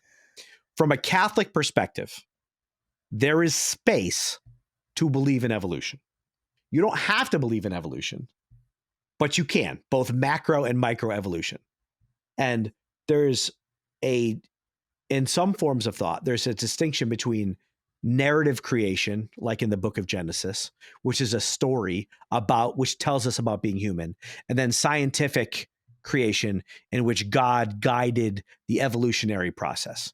But somewhere along the way, I think, God breathed life into a monkey, right? The spirit entered into, this is the missing link. I say it very crassly, but like there is something that God intervenes and makes a person, a human, as something different than the natural order of things. If that is true, can we not say that this is what occurred in this film? And dare we say, may occur in the world of AI development and bioengineered human beings? That there could come a point where God intervenes and says, this is not just a computer anymore. I have breathed my life into it. I gotta say, this is wild, and I did not know that this is where this conversation was going. But I mean, like, that is a really interesting thought process. I mean, obviously, the joke answer is if your graphics card is good enough, probably. But the reality is, like, you just don't know. And there's so much, and I think this goes into kind of what fascinates me about this kind of cyberpunk aesthetic, and what fascinates me about technology is like we're reaching, we're long past a point where there's not really any kind of, you know, analog to something that would exist when uh when the Bible was written, when God or when Jesus was on earth. It's like we live in this world, even back like 1980.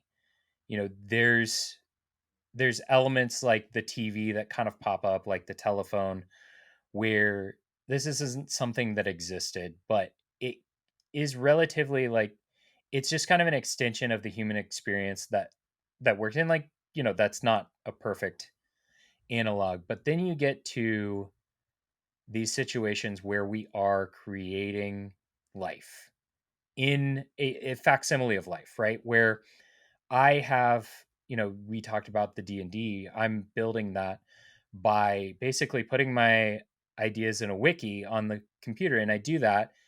And to create the artwork for it, I'll turn on Midjourney through my Discord app and say, I want a picture that looks like this. And Midjourney creates a picture that looks like that. And then I go into Chat GPT and start just writing out my ideas for my campaign and say, like, what are some names for this? Yeah. What are some more thoughts that could go into this? And building it out and basically having my artist soundboard and my text soundboard. And for all intents and purposes, I interact with them the same way that I'm interacting with another human being. There's an element of this is in some way, shape, or form a thinking entity that I'm interacting with. When that becomes the kind of thinking entity that can turn itself on and off, when it becomes a thinking entity that exists without me giving it prompts, when it what dreams, does that mean? What happens when it dreams? Yeah. That's a really fascinating thing that I haven't really stopped to consider much, but it is very interesting to think about, like, the idea of I don't know, evolution happening again with things that we've created. Well, he says, I've never killed something. I've never retired something that was born before. So, And she says, yeah. what's the difference? He said, I guess if you're born, you have a soul. So for them, it's actually like pretty clear cut. If you're born, you have a soul. Mhm. But, you know, I mean, they call it a miracle. It doesn't make sense in terms of the natural order of things that a human basically can have sex with a replicant and life can be generated. Let me ask you this question. So if we evolve further, if the tech evolves further, and someone and you are faced with the question of whether or not to take on a neural link or a neural interface, you gonna do it? Oh, yeah, 100%. I've thought about this before. That's a I yes. would, You're not worried about someone tampering with a yeah. chip in your brain? No. I mean, like, yeah, but somebody's gonna tamper with anything electronic that I have from now to eternity. You're already being controlled and manipulated by social media. Maybe that's where that sort of willingness comes from. Like, there is an element where if you don't operate in these areas where you have literal meetings where you're talking to somebody and you're saying, okay, we want all of these people to think this about our product. How are we going to do that? That's a real conversation that you have in advertising pretty regularly. And then you have this mass media campaign to get people to feel the way you want them to feel on a mass level. So, like, there is an element to where I have participated in it to a point where I'm like, that's just how the world works. Hmm. The genie's out of the bottle. We can't put it back in. And I think that kind of, you can ascribe whether that's right or wrong. I'm not here to say what, I'm not here to rationalize what I'm doing. But that element kind of does lend itself pretty well to being like, yeah, I'm going to be manipulated either way. I want this AI to help me think better. I want to, I would It'll certainly give you a augment the competitive hell out of advantage, myself. right? I mean, the Yeah, danger for is sure. the rich get access to it first, and their advantage competitively creates a further gap between them and the poor, right? For those who can't afford it yet, or those Yeah. who aren't willing to engage in that yet. But there's no doubt about it. If I could just, if I had Chat GPT in my head times, Chat GPT 10.0 within me, and all information is at my fingertips, all cognitive organization is at my fingertips. I don't even have to think. Yep. I know how to relate to people because my programming tells me to, and there's still some will involved there. I mean, like, I think the skill set moving forward is not going to, people are concerned that Chat GPT is going to replace jobs, and it will, but the new skill set will be, how well do you use AI? Like, that's the new skill set. How do you Yeah. manipulate the tech? And so, why wouldn't I Yeah, often think, sorry, go ahead. I was gonna say it will. I mean, like, that's the way that progress works when uh and it's unfortunate. Like, I don't want to, kind of gloss over the human suffering that's going to be involved in that. There's True. obviously like elements of that cuz I work in creative fields, but at the same time, like, look at us with cars. Can you imagine how the carriage industry felt about that? Sure. Every time there's kind of this big jump in technology, people are going to get replaced, and that kind of happens, and it hurts on the short term, but in the long term, like, seeing people who, you only have like 10 people at a business, a small startup, who doesn't have anything, right? They don't have any kind of tools, any kind of staff to be able to compete with the big companies. With Chat GPT and other AI, potentially they can. You can have a group of 10 people doing the work of hundreds. And that's the promise of Which Chat has already GPT, and the happened. dark side of that. Or Like, think about farming, right? yeah, Like, absolutely. Yeah. The dark side of that is obviously when you have a giant corporation saying, well, we have 10,000 people. We can do that same thing with 1,000. So let's get rid of them. And Yeah. that's the part that people really respond negatively to. Yeah. 9,000 people are suffering now.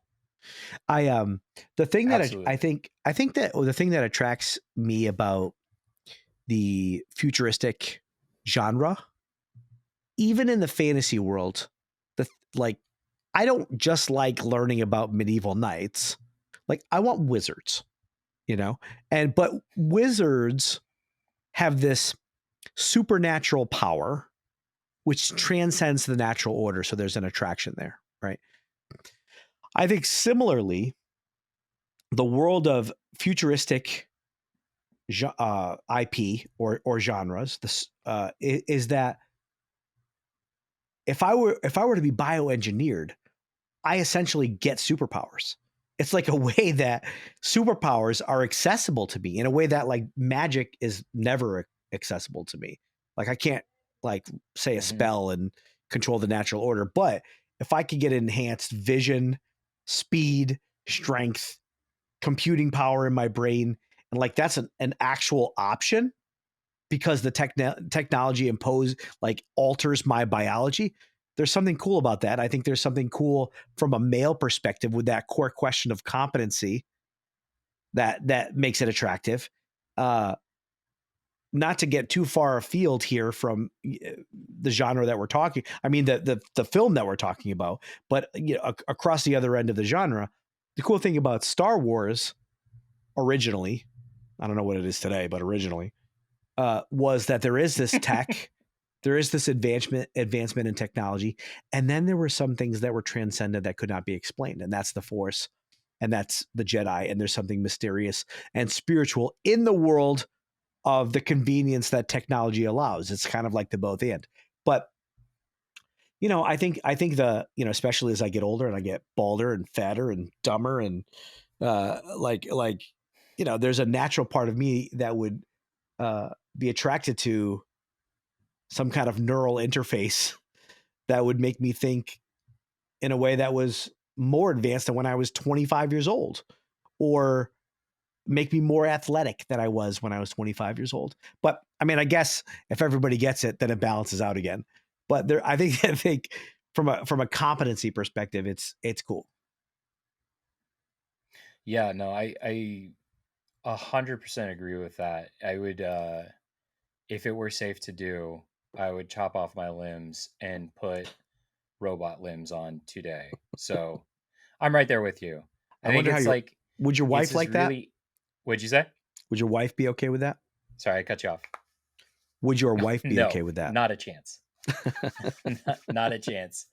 But I would. I think that it's a really interesting piece of the genre itself where it does ask those questions. Like, in this one, it talks about like, is something that wasn't born, does something that wasn't born have the capacity for human action? It gets to like, can replicants have a soul when they're born? That's a really interesting question. But like this one is concerned with K, and it's concerned with like, can he have a human action? And like, I think that it is so important to ask yourself that question, because it says something a lot deeper than what is the human experience. It says like, what do I do that's human? What do I do in my everyday life that really does speak to kind of the human element of my being? Yeah. And I think that's a really interesting question. And then when you get into kind of this idea of augmenting yourself with neural interface, um, are you still human? If you replace all of your limbs, are you still human? Like if you replace your entire body and it's just your brain, are you still human? If you download your brain into a USB and you replace literally everything and then input your personality into that thing, is it still you? Or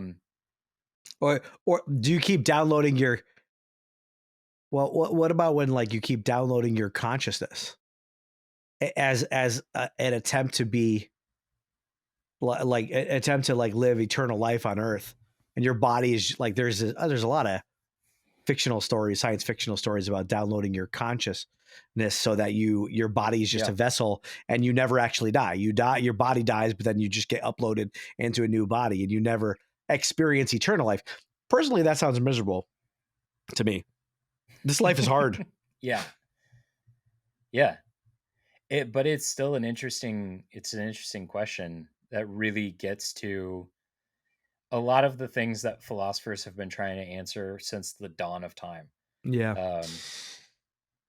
And I want to say too that like, I mean, I'm just exploring. We are just exploring questions here.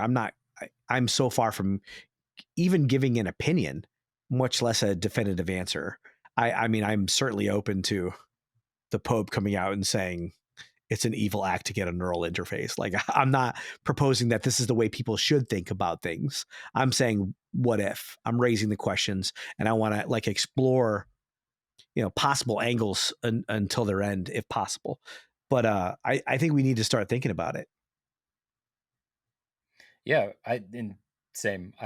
being in advertising gives me no credibility in any of this, but at the same time, yes, like not asking questions, it's a question that is going to be thrust on you, regardless of how many blinders you put on. It is something that you one day will have to answer. Yeah. Well, listen, this has been fun. It's been an absolute blast. I always love talking to you. You chose a great film. Is there anything you want to plug? Someday I'll have your wife on here. She'll have lots of stuff to plug. But I mean, you want to talk about your ad company and to tell companies to utilize your expertise and your giftedness to help them expand their businesses, or are you like, nah, I'm good. Play video games and have fun. Yeah, I mean, like, if you want to look me up, I'm the executive creative director at Red Thread. It's an advertising agency here in Lincoln, Nebraska. So if you want ads, by all means, contact us. We do what I like to think is good work, and what a lot of people see as good work. I know I'm being humbler than my salespeople would like me to be, but at the same time, like, everybody's trying to do their best. That's great. But yeah, no, I absolutely love advertising and couldn't imagine being in a different industry. So call us if you want ads. That's it. Did you say you're having Maria on? At some point I will. It will be wild to your viewers to hear the difference in us. That's always the thing I'm fascinated on. Oh, we get along very well. Oh, at the end of my conversation with her, I will link back to this conversation for sure. We are very, like, we're great together, and I love our relationship. We've been married for a long time, but we're very different people too. It's really fascinating to see people who have interacted with one of us first and then talk to the other. I think you're really good for each other. I say that as a friend. I say that as a friend and as a psychologist. I think you're very good for each other. All right, bud. Thanks. Disagree. Yeah, absolutely. Thank you.